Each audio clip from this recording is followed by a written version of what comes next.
Hello, hello. I don't like this piece of my hair scarf.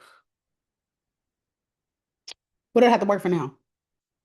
Hello, hello. Those of you who are joining on the replay of this video, at some point you can fast forward the intro if you'd like, but I'm going to highly encourage you not to skip anything. If you are just now joining, go ahead and get a pen or paper while I stream this out to the class and all of that. So I'll be right back. We're going to resume recording. And we're all going to believe in ourselves enough to say, I cannot be stopped. When you are feeling your lowest, if you're in healthcare, if you had a bad call or treatment not go the way you want, you have to remind yourself, I cannot be stopped. Once you believe and decide and understand that you cannot be stopped, little things like this will not bother you. I know that I'm in the right space in life when I'm doing everything right, and little tiny things keep trying to piss me off. Yeah, thank you, baby. I cannot be stopped. You can go ahead and put that in the comments. I cannot be stopped. The day that you believe I cannot be stopped, you're going to be fine. You're going to be fine. Thinking you can be stopped is the thing that really destroys you. Thinking that the little things that are in your way can't be moved out of your way is the thing that stops you, is the thing that screws it up for you.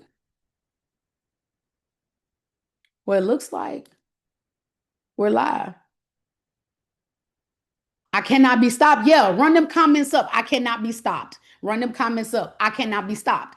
Because if you are a person who believes that you can't be stopped, you are not going to be able to take anything from this rich conversation and put it into practice. So as you come in, I cannot be stopped. That is the move. That is the truth. We are live on Facebook. Thank you, Jesus, because we were trying to get it figured out and it wasn't working well for us. Now was it? But because we know I cannot be stopped, we're not going to worry about it, are we?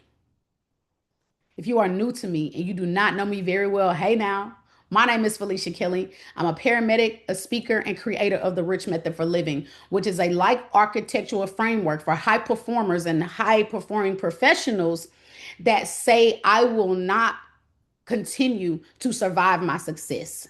I will build a life I don't escape from. So that's the thing, right? I help high performing individuals and professionals get to a point in life where they are no longer surviving their success and they are building a life that they don't need to escape from. So, again, before we get started, I want you to drop it in the comments. I cannot be stopped. I cannot be stopped. Those of you who have seen me live, who've come to my events, who have heard me speak, you know that every time I turn on a camera, every time there's a microphone, I believe in everything that I'm saying. Not because I think it works, not because it could work, but because I know for sure it works.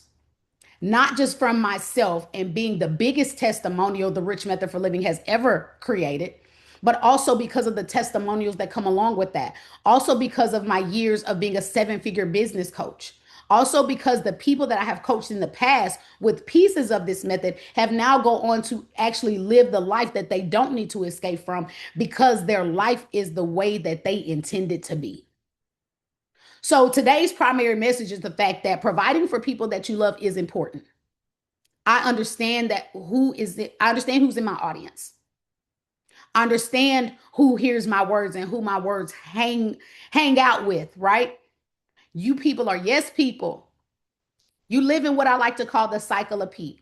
Procrastination, professionalism, and people pleasing. As I told you, this conversation might step on a few toes. But provision and presence are not interchangeable. You can successfully meet every practical need of the people you love, be it a spouse, be it your children, those of you who take care of your parents. You can meet every practical need while becoming increasingly unemotional, unavailable emotionally, mentally, and physically.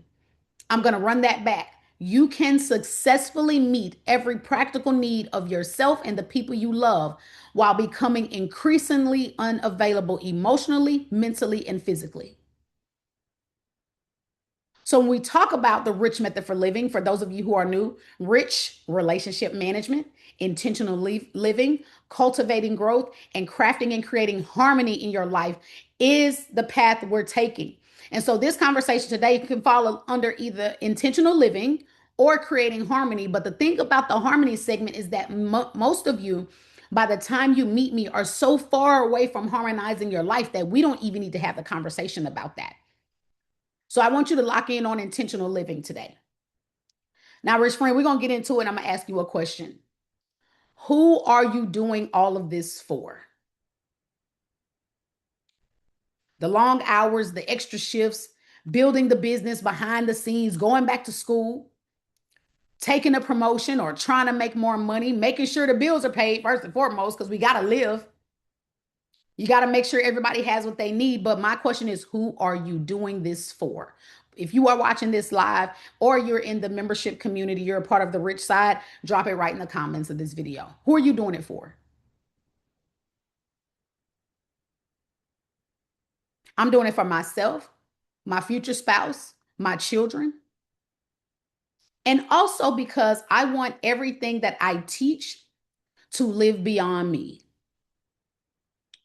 For some of you, it's your family, your kids, your spouse, your parents, or it's just you and you doing it for yourself. It's totally okay to do this for yourself. It's totally okay to do it for your future or the person that you are becoming. Most high responsibility people have a question answer to that question immediately. We know who we're doing it for, but the question we don't ask nearly enough is, do the people you are doing it for actually get to experience you? Preston says, I'm doing it for myself, my husband, and the rest of my family. God, that has to be your why. It has to be bigger than you. I know we say that all the time and we hear that all the time, those of us who are high performers, but it is the fact that cannot be disputed. Who you're doing it for is your why. So I'm going to ask you again, do the people you're doing it for actually get to experience you? Because provision is important, but provision is not presence. I'm going to ask you a few questions, and I want you to think about them honestly as I ask you. Have you ever been physically home but mentally still at work? Have you ever told somebody you love, just give me a minute? But then hours later, you come back and it's like, oh, shoot, I said that 4 hours ago. Have you ever missed something important because you were handling something else important? And here's a tough one. Have you ever justified your absence by reminding yourself how much you provide? Well, I do this, I do all this, and I take care of that, and I provide this. This is not a judgment. It's not a judgment. It's a conversation that you're constantly having inside your head that we're going to have out loud. And I want to be very careful and say this is not a guilt conversation. I'm not here to make parents feel guilty. I'm not here to tell ambitious people they need to stop building, because you don't. And I'm not here to tell providers that providing doesn't matter. I've always been the breadwinner in my household. So it absolutely matters. I'm asking whether the life you're working so hard to provide still has enough room for you to actually live it. If you're live and you're able to tap a screen, I need them likes. I need them all the way. So if you're just locking in, my name is Felicia Kelly. Everybody calls me Fee. I'm a paramedic, speaker, author, and creator of the Rich Method for Living. I teach high responsibility professionals how to build lives that can actually sustain their success so they can stop living lives that they need an escape from. I've spent years coaching high performing people. I am not new to this, I'm just new to you. I've helped people building businesses, multi-million-dollar businesses, multi-six-figure careers. I've helped them build their families, reconnect relationships, and build wealth in real time. And now working in EMS, I see another side of the same coin and another side of responsibility. I see what it looks like when people are needed constantly, when someone else's emergency can not only change your entire day, but start affecting your own health. And in my own life, I've had to ask myself some uncomfortable questions about success, responsibility, motherhood, work, and what it actually means to be available to the people I say matters most. That is why this conversation is so important to me. Now, there is a version of success that looks incredible from the outside. I know because I've lived it. The bills are paid, the kids are doing well, they have everything they need. The career or the business is growing and moving forward. You finally finish the degree, the house looks good, you're living where you want to live, the vacations are happening, the opportunities are coming, and you can look at all of that and say, yeah, I'm doing this for my family. And you probably are. But there's another question. What is your family's experience while you're doing it all for them? Because there are very different ways to be absent. You can be absent because you're at work physically, you have to go out and work. But you can also be absent sitting on the couch, on the vacation, because you could be answering emails, scrolling, thinking about tomorrow, or recovering from yesterday, mentally solving a problem or trying to decompress. But some of you are just too overstimulated to engage. I want you to hear this point clearly. Your body can still be in the room while your capacity is somewhere else. And this is what I like to call a WT moment. For those of you who are new here, a WT moment, what WTD moment is, write this down. I'm the type of person that when you hear me speak, you need to be taking notes. I know what my gift is. I know what my talent is. Thank y'all so much for the gifts, that those of you who are live. And so when I speak, you need a notebook. Write this down. Provision answers the question, does everyone have what they need? Presence asks, does everyone that I say is important to me have the right amount of access to me? Those are two very different questions, and it's your job to make the distinction. This is how. Provision may look like money and resources, stability and security, or opportunities, as a few examples. But presence looks like attention, availability, and connection. Someone asked me to say this again. Provision answers the question, does everyone have what they need from me? Presence asks the question, does everyone that I say is important to me have the right amount of access to me? Because we need provision and presence. The goal isn't to stop providing. The goal is to make sure that provision does not cost you and the people you love your presence. So there are three things I want you to understand about this today. Key point number one, being responsible can become an acceptable excuse for being unavailable. This is where it gets uncomfortable, y'all, because irresponsibility is easy to identify. If somebody doesn't work, contribute, or show up, if they don't handle their responsibilities, we recognize that. But what about the person who is doing everything? I'm talking to you type A personalities, those of you who are like me. You are high responsibility, you are high performing. You're the type of person that when you say you're going to do something, we know it's going to be done. You know it and we know it. We also understand that you're the type of person that if someone tells you you can't do something, you can guarantee that you will do it.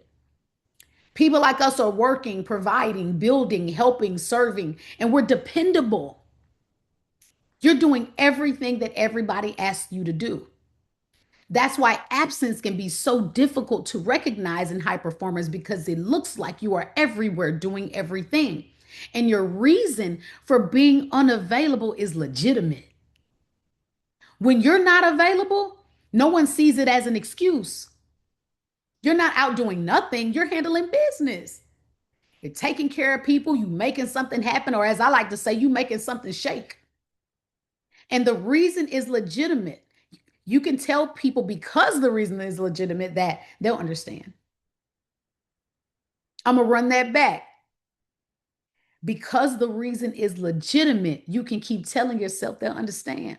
Or, well, I'm doing this for them. You may say it in arguments with your spouse or your family or friend that is saying they don't see you enough. You may be saying, well, I'm doing this for you. I'm doing this for us. How do I know that? I've lived it. And sometimes I still do. Please don't make the mistake of thinking I'm sharing something with you that's a fix it quick.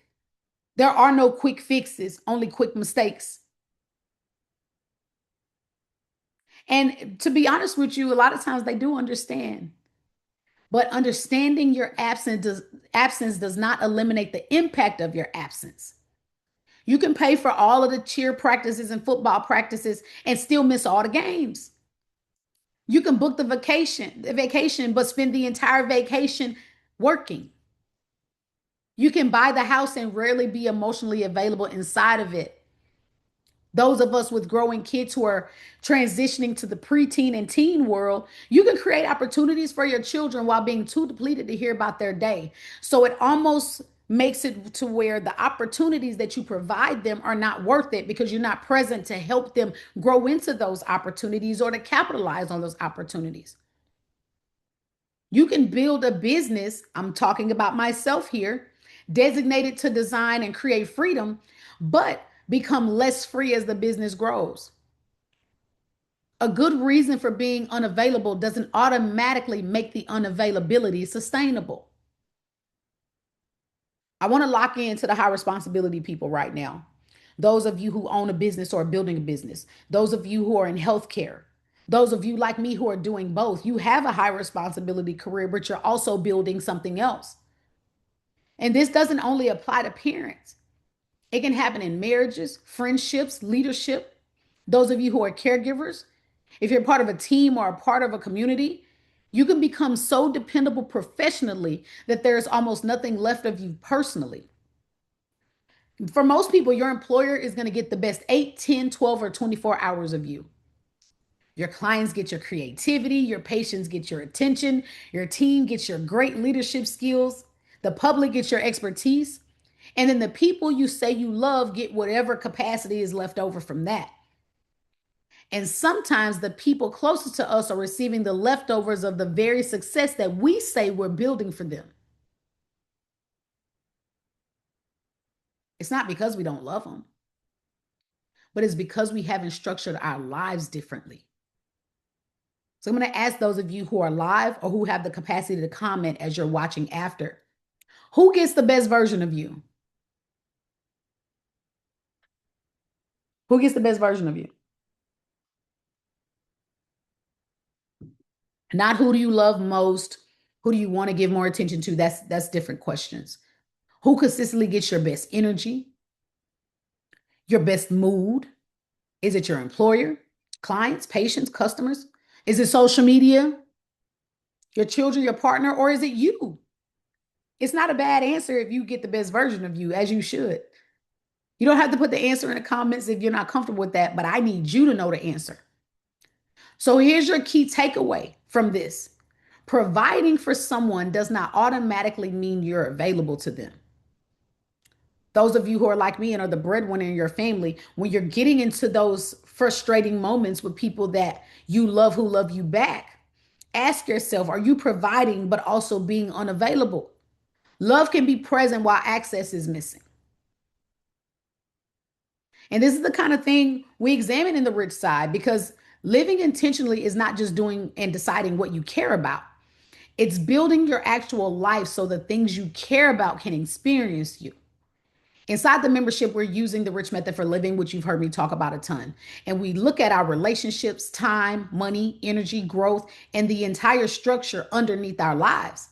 And if you're ready to do that work with us, the membership information is going to be connected to this conversation or on my platform, whichever platform you're watching from. If you're just locking into this part of the conversation, my name is Felicia Kelly. Everyone calls me Fee. I'm a paramedic, speaker, author, and creator of the Rich Method for Living. I teach high responsibility professionals how to build lives that can sustain their success so that they are no longer living lives that they need to escape from. Today, we're talking about the idea that provision does not equal presence.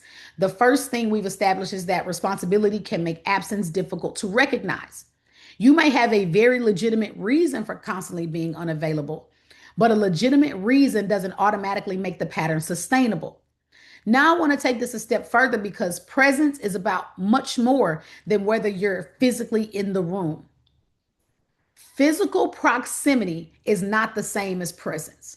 Now, this one matters because after hearing point one, somebody's probably thinking, but Fee, I'm at home. Okay, that's great, but are you there?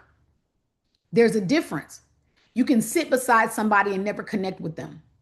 You can eat dinner together while somebody is somewhere else completely mentally. You can take the kids to a game or to a theme park and spend the entire practice or the entire theme park answering emails. You can be off work and spend your entire day recovering enough just to go back to work. Being physically accessible doesn't always mean you're emotionally or mentally available. And this is where life architecture matters. You're going to hear me say that a lot because that is what people need. Sometimes people aren't intentionally withholding their presence, they simply don't have anything left. Think about it. You have spent all day making decisions, solving problems, responding to people, managing conflicts, being interrupted, meeting deadlines, handling emergencies, caring for others. And then you walk through the door and somebody you love needs something. Internally, you're thinking, please don't ask me for anything else. That's not necessarily a love problem.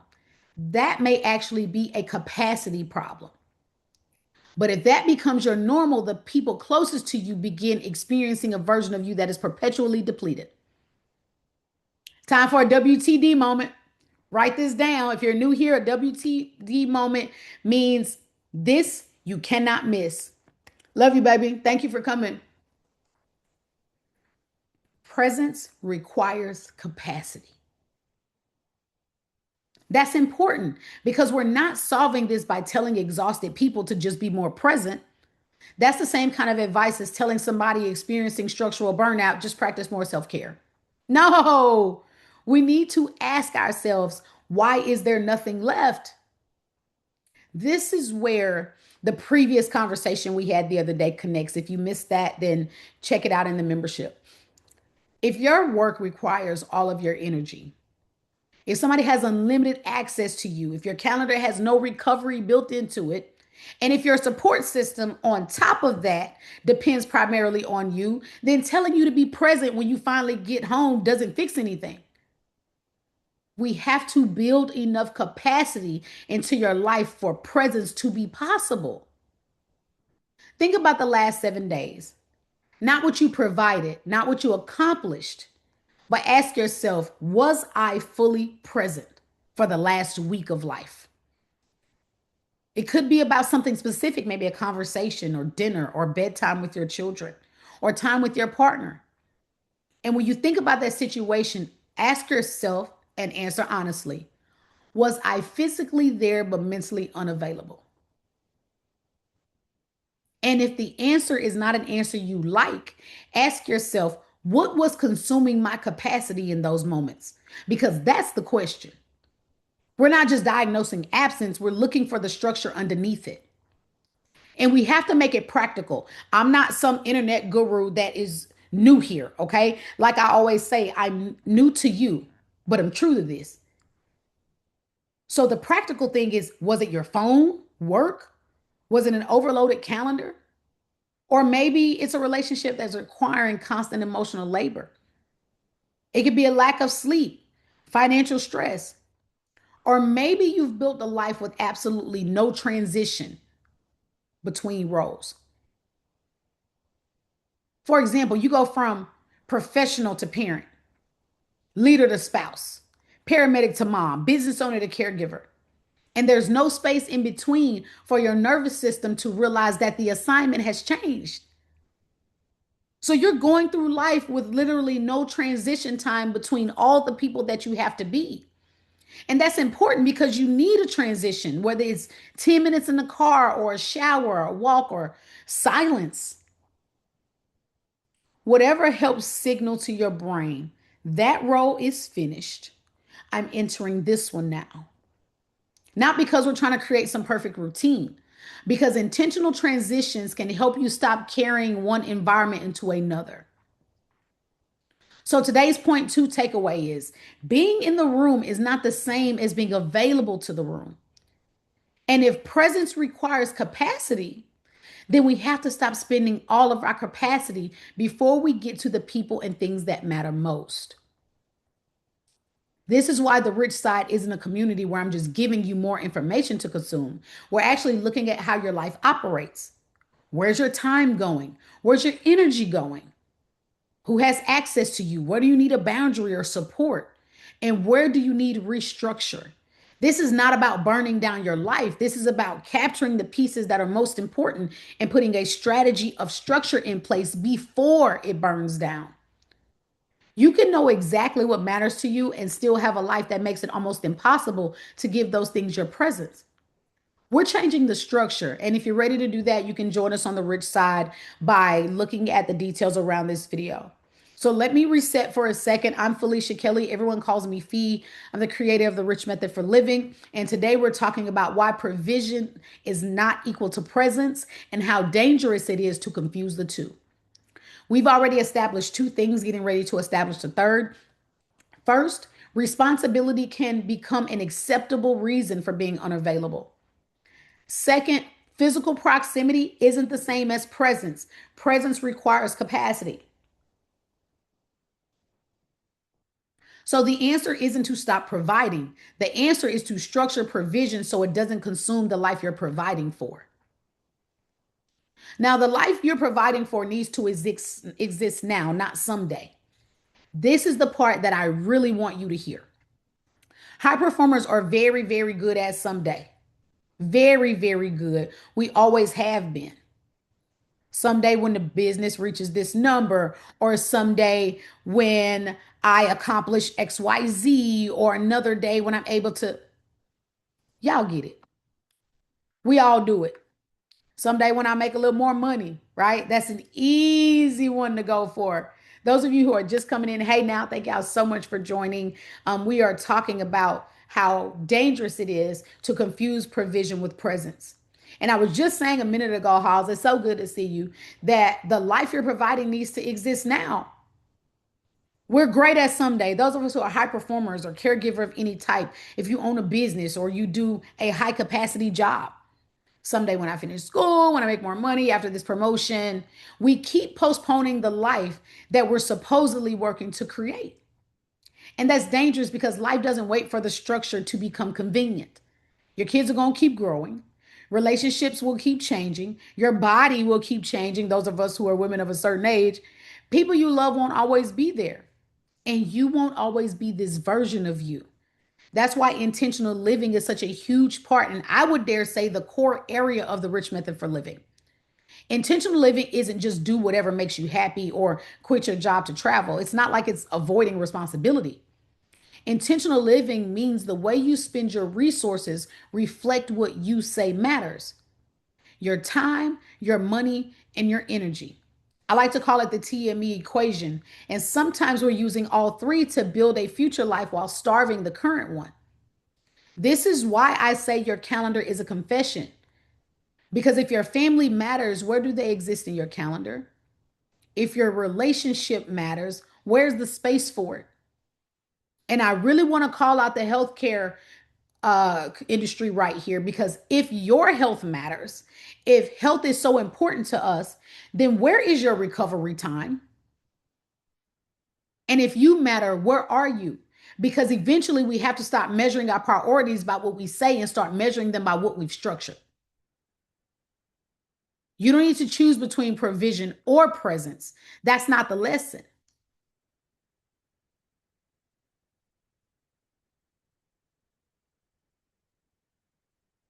The question is, how do I structure my provision so I still have the capacity for presence?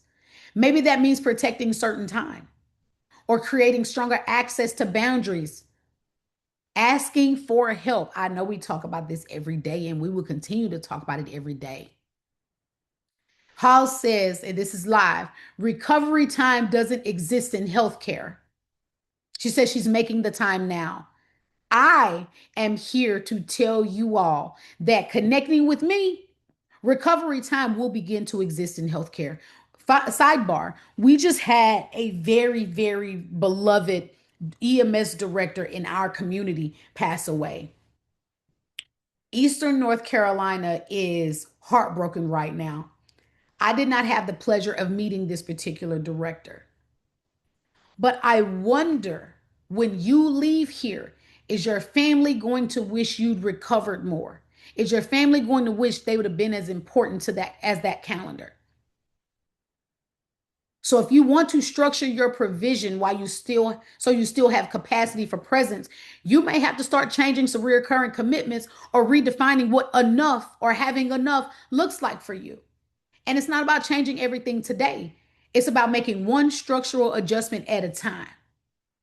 And as I promised you guys, when those of you who are on my list, when I sent out the email about this conversation, we're going to do a provision versus presence check.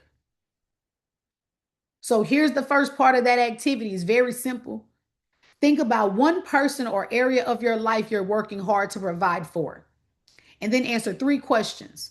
Number one, what am I providing? Money, security, opportunities, housing experience, support. Number two, what are they actually receiving from me? Not what you're buying them, what they're receiving from you, your attention, your energy, your patience, your availability.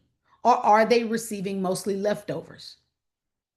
And finally, question three is what needs to change structurally? Not how can I try harder?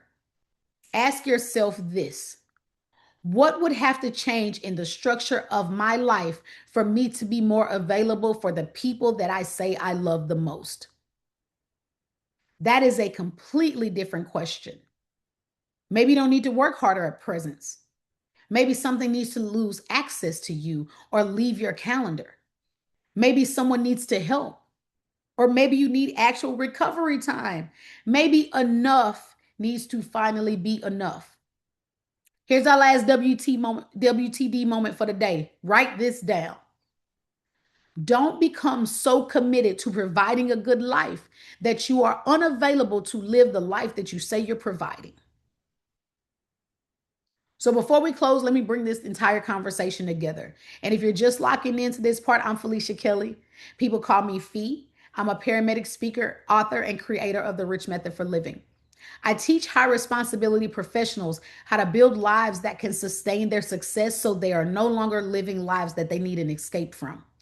Today, we've been talking about why provision is in presence. And the three main things I want you to remember is that number one, responsibility can make absence difficult to recognize.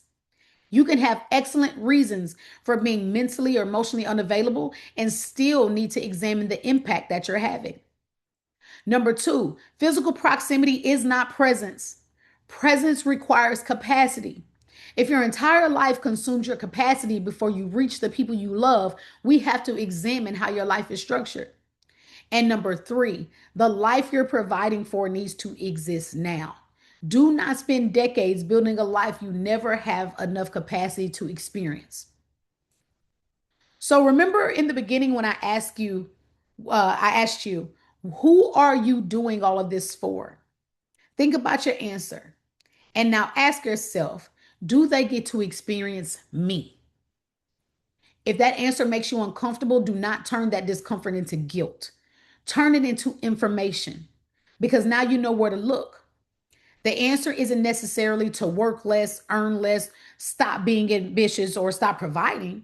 The answer is to build enough structure underneath your life that success doesn't require your absence. And again, I say, rich friend, that is exactly what we're doing on the rich side. The rich side is our private community built around the rich method for living. It's for high responsibility people who are ready to stop waiting until life falls apart before they examine the way they're living.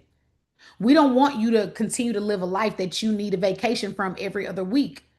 We're looking at relationships, time, money, energy, growth, support, boundaries, and so much more. And whether the life you're living actually aligns with the life you say you want. We're not trying to make you less successful or say that success is bad. As a person who has coached multi seven figure entrepreneurs for years, that is not something I would say. We're trying to build the architecture that allows you to actually experience your success as you build it. And if that's the work you're ready to do, you can join us inside the Rich Side community. I'd love to welcome you as one of our rich residents. And remember, Providing for the people you love is beautiful. Just make sure that they still get you too. My name is Felicia Kelly, and I'll see you on the rich side. All right, those of you who are live, I think we've paused recording and we should be able to answer some questions. So I'm going to scroll through the comments for those who are live, and that's exactly what we're going to do. I'm going to find the questions as soon as I find where I'm live at. There we go. Those of you who are already a part of the rich side, be looking for this when it drops at the end of the week. So that way you will have your rich living activity and your recap summary. Remember, we are building this in real time. We are not getting more information. We're not in some high ticket coaching program where you have to show up on every call. And we're not doing that. I've lived that life as a coach. I've lived that life as a student. And I just don't believe that's where we are. I believe that we're at a place where we need to be able to implement what we learned today. It does not need to be difficult. It does not need to take a week to do. And so that is why the Rich Side community exists. So if you're already a part of the Rich Side, go on into our private community and you'll see the previous lessons uploaded as well as this one on the way. And those of you who are watching this on a replay that are not a part of the community, you're not getting access to that. So thank y'all so much for tuning in. I'm going to stop the recording. Those of you who are in the community, I'll see you shortly.